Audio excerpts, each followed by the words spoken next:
Hello and welcome to another hopefully enlightening episode of Pastoring in the Digital Parish, the podcast for building your digital ministry toolkit and bringing your congregation into the digital age.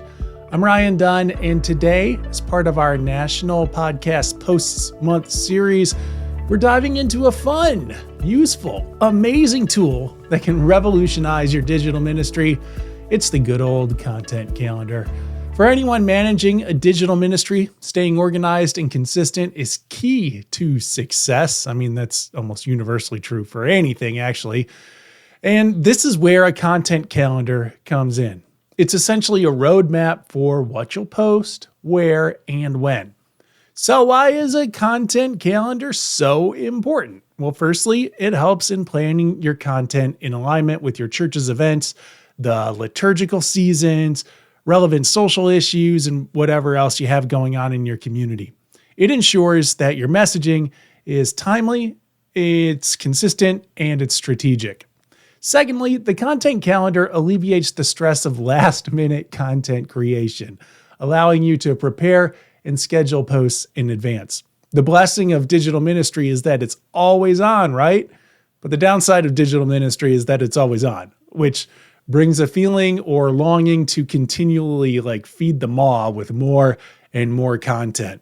I find that the content calendar is a tool of personal peace in this case. I'm able to lay out a time and place for everything and also say, I'm not going to go down that rabbit hole of content right now because it doesn't quite fit with what's happening on the content calendar. We have a plan. You remember when everyone was making the It's Corn videos?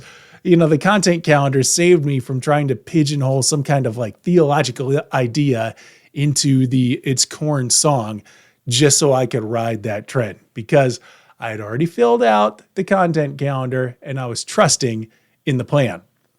All right, lastly, a well-organized content calendar fosters collaboration amidst your team as everyone can see what's coming up and they have an opportunity to respond and contribute accordingly. You all feel like you share a vision for what's being communicated on behalf of your ministry. Now, it might be a trick to get people to actually look at your content calendar, but that's a whole other thing. All right, what should be included in your content calendar? Well, here are a few essentials. Dates and times for posts. Schedule when each piece of content will be published. This includes daily posts, special events announcements, blog articles, and any recurring content like weekly devotionals or sermon teasers. Include platform details on your content calendar as well. So indicate where each piece of content will be posted, whether it's Facebook, Instagram, TikTok, your church website, or even in an email newsletter. Include content description on your content calendar. So that's just a brief description of what each post will be about. For instance, it might say something like just scripture reflection post. I often say Wednesday wisdom post with a description of what the quote is, or invitation to virtual Bible study. Also include some visuals and links. So note any images, videos, or the external links that will accompany your post. Having these prepared in advance just kind of puts it all in one place where you can pull from easily, and it ensures a smooth and timely posting process.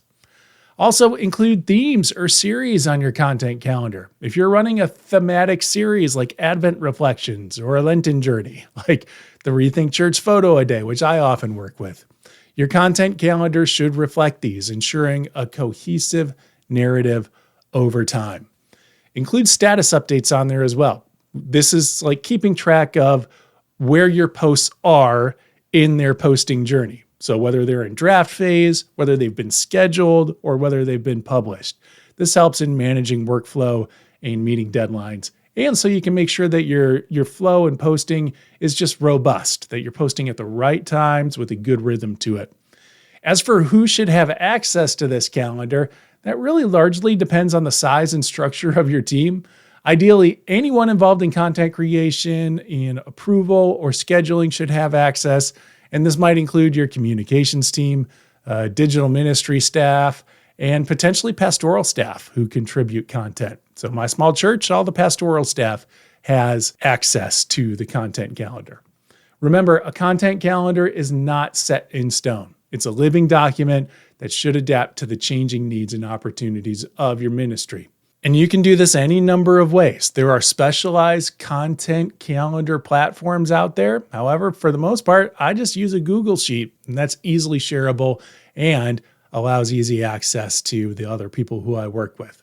Okay, I hope this episode helps you harness the power of organization and strategic planning in your digital ministry.